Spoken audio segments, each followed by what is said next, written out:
ನಮಸ್ಕಾರ ವೀಕ್ಷಕರೇ, S news Karnataka express ನಲ್ಲಿ ತಮಗೆಲ್ಲರಿಗೂ ಸ್ವಾಗತ. ನಾನು ತೌಸೀಫ್.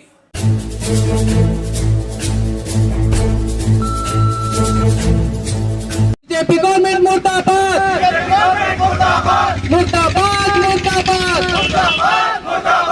आरएसएस मुर्दाबाद, मुर्दाबाद, मुर्दाबाद, बजरंग दल मुर्दाबाद, जिंदाबाद, जिंदाबाद, एसडीपीआई जिंदाबाद, नहीं सहेंगे, नहीं सहेंगे, जुल्म सितम अब नहीं सहेंगे, नहीं सहेंगे, नहीं सहेंगे, जुल्म सितम अब नहीं सहेंगे। अस्सलाम वालेकुम रहमतुल्लाहि व बरकातहू। दोस्तों, आज हमारे यहाँ पर जमा होने का मकसद सिर्फ इकट्ठा होना, एक हुजूम की तरह खड़े होना और फिर कुछ लोग अपने ख्यालात का इजहार करें, उसे सुनना और यहाँ से चले जाना अपने घरों में। आज जुमा के जो है स्पेशल खाने खाना नहीं है। हमारा यहाँ पर आने का कुछ मकसद है, हमारा यहाँ पर जुड़ने का कुछ मकसद है, हमारा यहाँ पर एक होने का कुछ मकसद है।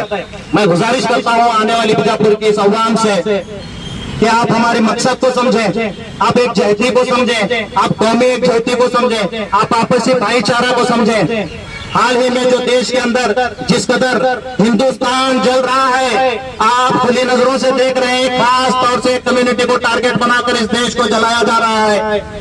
एक ट्रेन में एक आरपीएफ जवान जो कि ऑन ड्यूटी होते हुए जो हथियार से लैस है, जो गवर्नमेंट के हथियार जिसे मुहैया की गई है, उसका गलत इस्तेमाल करते हुए मुस्लिम लोगों को टारगेट बनाकर बाकायदा उनकी दाढ़ी, उनके लिबास, उनके चेहरे को देखते हुए उन्हें टारगेट बनाकर जिस कदर उन्होंने गोलियां से उन्हें छन्नी किया उनके सीनों को, ये भूला नहीं जाएगा। याद रखो, तुम चाहे उसको पागल साबित करो, तुम चाहे उसको तबीयत से बीमार साबित करो, पर है तो हम उसे मानेंगे इस देश का गद्दार, वो है इस देश का दहशतगर्द। ये जो हमला हुआ है, ये सिर्फ हमला नहीं है, ये दहशतगर्दाना हमला है। ये बाकायदा सोची समझी साजिश के तहत इस मुल्क को जलाने के लिए, इस मुल्क में एक बहुत बड़ा जेनोसाइड जो है करने के लिए ये तैयारियां की जा रही हैं। आप लोगों को समझना होगा, ये सिर्फ हरियाणा, ये सिर्फ मणिपुर, ये सिर्फ दिल्ली का मामला नहीं है। ये कर्नाटक में आने में भी देर नहीं लगेगी। इस बात को हमें तैयारी में रहना है, हमें हर बात का जवाब देना है। हम बाकायदा कॉन्स्टिट्यूशन के दायरे में रहते हुए हम हर बात का जवाब देंगे। मुसलमान कौम बुज़दिल नहीं है। मैं आपसे बताना चाहता हूं, मुसलमान कौम बुज़दिल नहीं है। जिस शख्स ने ट्रेन में जिन लोगों को गोलियां से जिनके सीनों को छीनने किया, उसके बाद वो शख्स कहता है, पता है आपको क्या कहता है? अगर इस देश में रहना है तो योगी और मोदी कहना है। ये डायलॉग आपने पहले भी सुना होगा आरएसएस के मुंह से, ये डायलॉग आपने पहले भी सुना होगा बीजेपी के मुंह से। ये कोई नया डायलॉग नहीं है। ये डायलॉग आप पहले भी बजरंग दल वालों के मुंह से सुना होगा, ये डायलॉग आप पहले बीएचपी वालों के मुंह से सुना होगा। ये डायलॉग उसका नया अपना बनाया हुआ नहीं है, बल्कि ऐसे डायलॉग के जरिए लोगों के जहनों में जहर भरा जा रहा है। जो शख्स एक आतंकवादी हमले के बाद कहता है कि मैं योगी आदित्यनाथ और प्रधानमंत्री मोदी को फॉलो करता हूं, तो याद रखो, जब इस कदम का टेररिस्ट इनका फॉलोअर है तो इनके आपा को क्या कहा जाए? आपको शायद याद होगा डॉक्टर जाकिर नाइक को इस देश में ये कहते हुए बयान किया गया कि डॉक्टर जाकिर नाइक आतंकवादी है। उसकी एक वजह ये भी बताई गई, उसकी एक याद से आपसे गौर से आपको सुनो, उसकी एक वजह ये भी बताई गई कि इस मुल्क में एक नौजवान ने किसी नौजवान का कत्ल किया, तो उसका जब डाटा निकाला गया तो डॉक्टर जाकिर नाइक का फॉलोअर था। डॉक्टर जाकिर नाइक के ऊपर यह इल्जाम लगाया गया कि कत्ल करने वाला डॉक्टर जाकिर नाइक का फॉलोअर है। तो आप जवाब दीजिए, ये कत्ल करने वाला आपका फॉलोअर है और आपको क्या कहा जाए? क्यों ना आपको दहशतगर्द कहा जाए, क्यों ना आपको आतंकवाद कहा जाए, क्यों ना आपको आतंकवाद को बढ़ावा देने वाले कहा जाए, क्यों ना आपको खूनी दरिंदे वहशी कहा जाए? बताइए, मुझे सबूत दीजिए अपनी पार्टी का आप सबूत दीजिए। जब इस कदर दरिंदे हरकत एक पब्लिक प्लेसेस पर, एक अवाम के दरमियान एक खाकी वर्दी का ऑफिसर जब करता है, तो अवाम के जहन में क्या दहशत पैदा होगी आप सोचिए। जब हमारे ट्रेन ड्यूटी में ये दहशत रहती है कि कभी डाकुओं का हमला होता है, कभी चोरों का हमला होता है, हमारी सिक्योरिटी के लिए वहां पर जो है पुलिस को तैनात किया जाता है। उसको देखते ही मुसाफिर मुतमईन महसूस करता है अपने आप को। क्या महसूस करता है? हिफाजत से अपने आप को महसूस करता है कि मैं सेफ हूं, मैं महफूज हूं। जब उसी खाकी वर्दी में ऐसे दरिंदे छुपे होंगे तो अवाम किससे उम्मीद रखे, किससे अवाम अपनी हिफाजत की उम्मीद रखे और किसके सामने अपनी हिफाजत की गुहार लगाए? आज ये देश वापिस ये देश 1947 से पहले जब अंग्रेजों के हाथ में था, आज ये देश उससे भी बदतर होता चला जा रहा है। जो हालात अंग्रेजों के दौर में थी वापिस वो हालात दोहराए जा रहे हैं। जलियांवाला बाग का हादसा फिर से इस देश में ये लोग दोहराएंगे। याद रखो, इस देश को दोबारा आजादी की जरूरत है, ये देश को दोबारा आजाद करने की जरूरत है। इन लोगों के हाथ में अगर ये देश रहेगा, बीजेपी का मकसद है, बीजेपी का एजेंडा है। याद रखो, एक बार जब सत्ता हाथ में आई तो देश के अवाम को इस तरह गुर्बत में मुब्तला करो, इस तरह परेशानियों में मुब्तला करो कि वापिस वो सत्ता का ख्याल ना करे। ये बीजेपी का एजेंडा है। इसी तरह से देखते देखते दिन ब दिन मणिपुर के बाद में हरियाणा वाला हादसा, दिन दहाड़े सुबह के वक्त एक मस्जिद को जलाया जाता है, दिन दहाड़े, और वहाँ के मौलवी को मारा जाता है, उसके साथ और 2 जनों को मारा जाता है। मौलवी का वहाँ पर ऑन द स्पॉट डेथ होता है, कोई एक्शन नहीं, कोई केस नहीं, कोई अरेस्ट नहीं। उसके बावजूद भी कल रात में 2 मस्जिदों को और जलाया गया। और शर्मनाक बात तो तब है जब ये आरएसएस के, बजरंग दल के, वीएचपी के गुंडे हथियारों से लैस पुलिस के सामने खड़े हुए और इनको पुलिस प्रोटेक्शन दे रही है और अवाम परेशान है। 144 कलम जारी है और ये हथियार के साथ रास्तों पर है। 144 कलम जारी है, ये रैली कर रहे हैं। 144 कलम जारी है, ये दहशत गर्दाना हमले कर रहे हैं। तो पुलिस क्या कर रही है, हुकूमत क्या कर रही है, वहाँ का सीएम क्या कर रहा है? शर्म की बात है। सीएम ये कहता है कि हर एक को हिफाजत देना हमारे लिए पॉसिबल नहीं। अगर तुम्हें हिफाजत करना नहीं आता तो कुर्सी छोड़ दो बेशर्मो, कुर्सी छोड़ दो। तुम उस कुर्सी के हकदार नहीं हो, तुम उसकी कुर्सी के हकदार नहीं हो। हुकूमत हमारे हाथ में दबाएगी, हिफाजत इस शहरी की हम दिखाएंगे तुम्हें इंशाल्लाह। जिंदाबाद जिंदाबाद जिंदाबाद जिंदाबाद जिंदाबाद मुर्दाबाद मुर्दाबाद मुर्दाबाद मुर्दाबाद मुर्दाबाद बीजेपी मुर्दाबाद। ये बीजेपी के अनुराग ठाकुर जिसने अपने स्पीच में कहा था देश के गद्दारों को गोली मारो सालों को, इन्होंने ये जहर भर लिया है, ये जहर अवाम में भरा हुआ है कि मुसलमान इस देश का गद्दार है।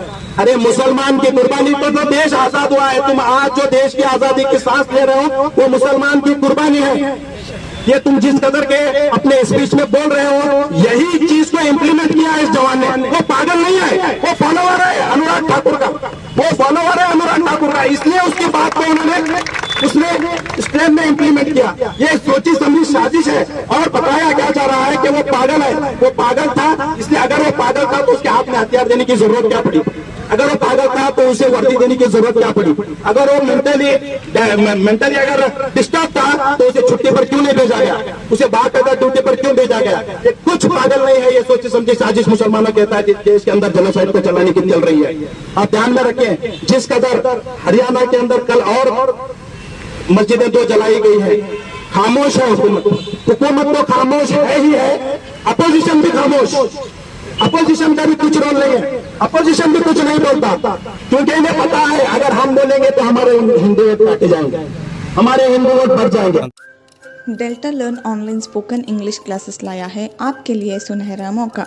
स्पोकन इंग्लिश आजकल ना सिर्फ एक शौक है बल्कि अहम ज़रूरत बन चुका है। अगर आप लोग घर बैठे इंग्लिश सीखना चाहते हो तो अभी हमारे एक्सपर्ट से संपर्क करें 9972295999 और 8050828793।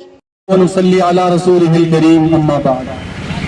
ना समझोगे तो मिट जाओगे ए हिंदी मुसलमानों, ना समझोगे तो मिट जाओगे ए हिंदी मुसलमानों, तुम्हारी दास्तां तक न रहेगी दास्तानों में। मेरे दोस्तों, आज हम जिस मकसद और जिस मुद्दे को लेकर यहाँ जमा हुए हैं, हम में से हर एक अच्छी तरह जानता है। एक पुलिस ऑफिसर जिसको हथियार दिए गए थे, जिसको वर्दी दी गई थी जनता की हिफाजत के लिए, जनता की सिक्योरिटी के लिए, जिसको वेपन फराहम किए गए थे ताकि जनता पर कोई आंच ना आए, कोई अगर जनता को परेशान करे तो वो उसको रोक सके। लेकिन हुआ क्या, जयपुर से निकलती है ट्रेन, मुंबई पहुंचने में बस 2-3 घंटे बाकी हैं और पता नहीं उसको क्या हो जाता है। और जाहिर सी बात है इसमें सबसे बड़ा रोल मीडिया का है। हमारे इंडियन मीडिया को शर्म आनी चाहिए, शर्म से डूब कर मर जाना चाहिए। इन्हीं की नफरत अंगेजियों से, नफरती बयानों की वजह से उस ऑफिसर के दिमाग में ऐसी नफरत भर गई, ऐसी नफरत भर गई कि बगैर किसी कसूर के, बगैर किसी गुनाह के वो जाता है, खास कम्युनिटी के लोगों को टारगेट करता है, चुन चुन करके उनको सीधे गोलियों से भून डालता है।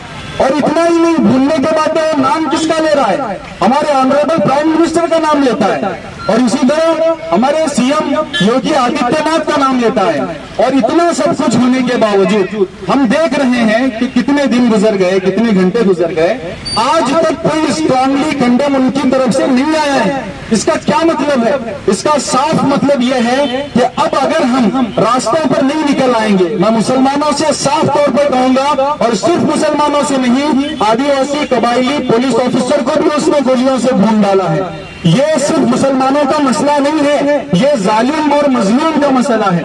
जब तक हम सारे के सारे मजलूम एकजुट होकर, एकजा होकर, एक प्लेटफॉर्म पर जमा होकर के जालिम सरकार के मुकाबले के लिए रास्ता पर नहीं उतरेंगे, तब तक इसी तरह लाशें गिरती रहेंगी, तब तक इसी तरह आप लाशों को कंधों पर उठाते रहेंगे।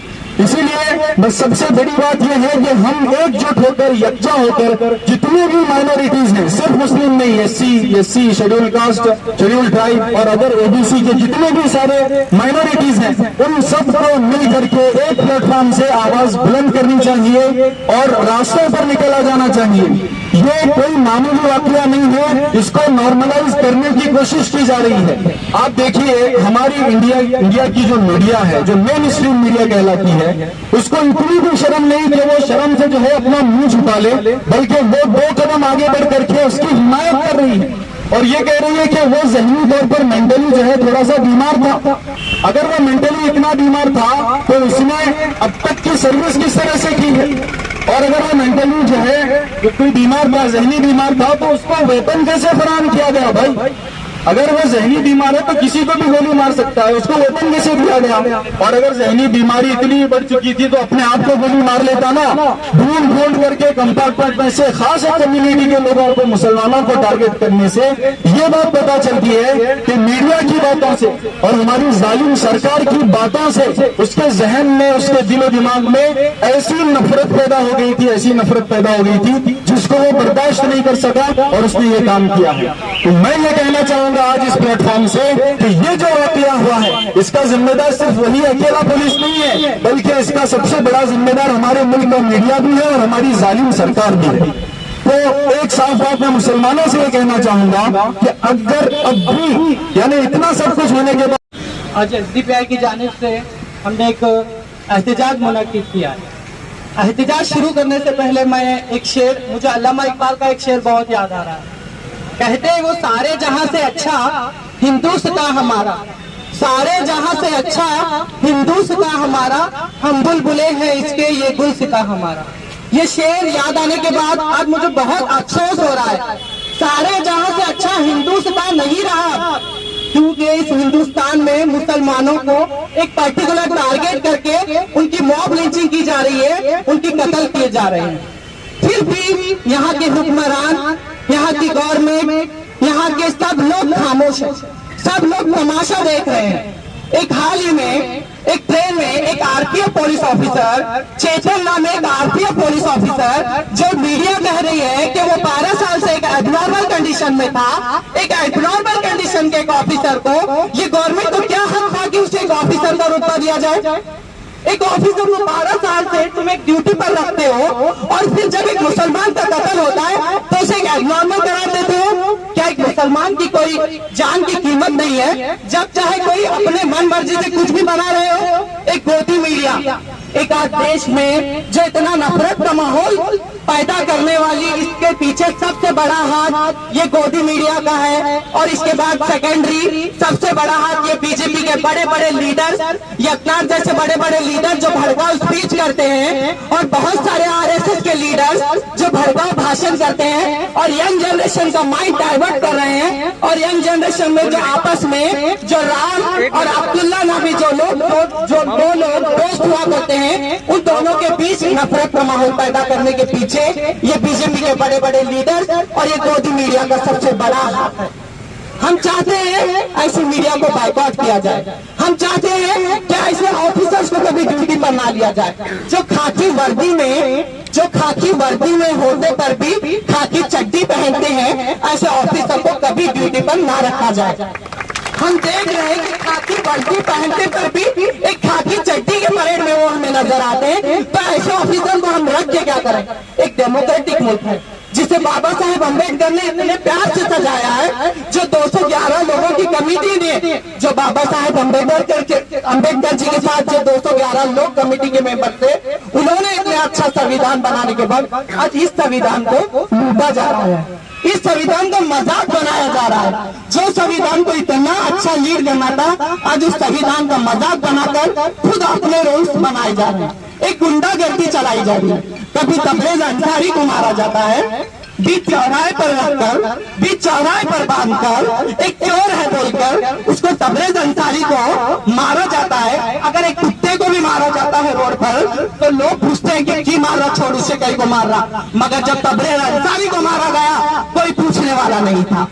जब पहलू खान को मारा गया, तब कोई पूछने वाला नहीं था। कभी शमशीर को मारा गया, कभी समीर को मारा गया। आखिर कब तक मुसलमानों के खून रेजी होती रहेगी? कब तक ये सरकार खामोश बैठती रहेगी? कब तक हम मुसलमान खामोश बैठते रहेंगे? कब तक हम सिर्फ मस्जिदों में नमाज पढ़ना है और फिर अपने घरों को जाना है? कब तक आखिर हमारे मुसलमान भाइयों के खून हो रहे हैं, हमारे मुसलमान लड़कियों की इज्जत लूटी जा रही है, हमारी लड़कियों को हिजाब पहनने से रोका जाता है, कभी एंटी कन्वर्सेशन बिल लाया जाता है, कभी यूसीसी को लाकर हमें हमारी शरीयत पर चलने से रोका जाता है। आखिर कब तक मुसलमानों को निशाने पर रखा जाएगा? आज वो सारे जहां से अच्छा हिंदुस्तान हमारा आपको कहीं नजर आ रहा है? हम बुलबुले हैं इसके, ये गुलसितां हमारा, हम बुलबुले हैं इसके। ये बुलबुलों की हालत आज बहुत बदतर होती जा रही है। एक मस्जिद के इमाम साहब 22 शहर के इमाम साहब को बजरंग दल मियाजवी के लोग गुंडागर्दी करके मार देते हैं, ये सारी गवर्नमेंट खामोश है। एक योगी आदित्यनाथ एक मंदिर का पुजारी चीफ मिनिस्टर बना है, आप सबको मालूम है। मगर वो योगी आदित्यनाथ एक मस्जिद के इमाम को सेफ्टी नहीं दे सकते। ये कैसी मिनिस्ट्री है, ये कैसी सरकार है? हम ऐसी सरकार को नहीं मानते। हम मानते हैं वो सरकार को जो बाबा साहब अम्बेडकर जी ने दिया। हम मानते हैं उस कॉन्स्टिट्यूशन को जो बाबा साहब अम्बेडकर जी ने दिया। ये कॉन्स्टिट्यूशन, ये जो लोग अपनी तरफ से कानून लागू कर रहे हैं, हम ऐसे कानून को अपनी छूती के नीचे रखते हैं। हम बाबा साहब के कानून को अपने सर के ऊपर रखते हैं। हम बाबा साहब के कॉन्स्टिट्यूशन को सलाम करते हैं, सल्यूट करते हैं। मगर ये आरएसएस और बीजेपी जैसे कानून को हम धुतकारते हैं और ललकारते हैं। बस इतना कहकर मैं अपनी जगह लेना चाहता हूँ। ಯಾವುದೇ ಹೊಸ ಸುದ್ದಿಯನ್ನ ನೋಡಲು ನಮ್ಮ ಎಸ್ ನ್ಯೂಸ್ ಕರ್ನಾಟಕ ಎಕ್ಸ್‌ಪ್ರೆಸ್ ನ ನೋಡ್ತಾ ಇರಿ, ಹಾಗೆ ನಮ್ಮ ಚಾನೆಲ್ ನ ಸಬ್ಸ್ಕ್ರೈಬ್ ಮಾಡಿ, ಬಾಜು ಇರುವ ಬೆಲ್ ಐಕಾನ್ ಅನ್ನ ಕ್ಲಿಕ್ ಮಾಡಿ, ಹಾಗೆ ನಮ್ಮ ಚಾನೆಲ್ ನ ಲೈಕ್ ಮಾಡಿ, ಶೇರ್ ಮಾಡಿ. ನಮ್ಮ ನಡೆ ಸತ್ಯದ ಕಡೆ.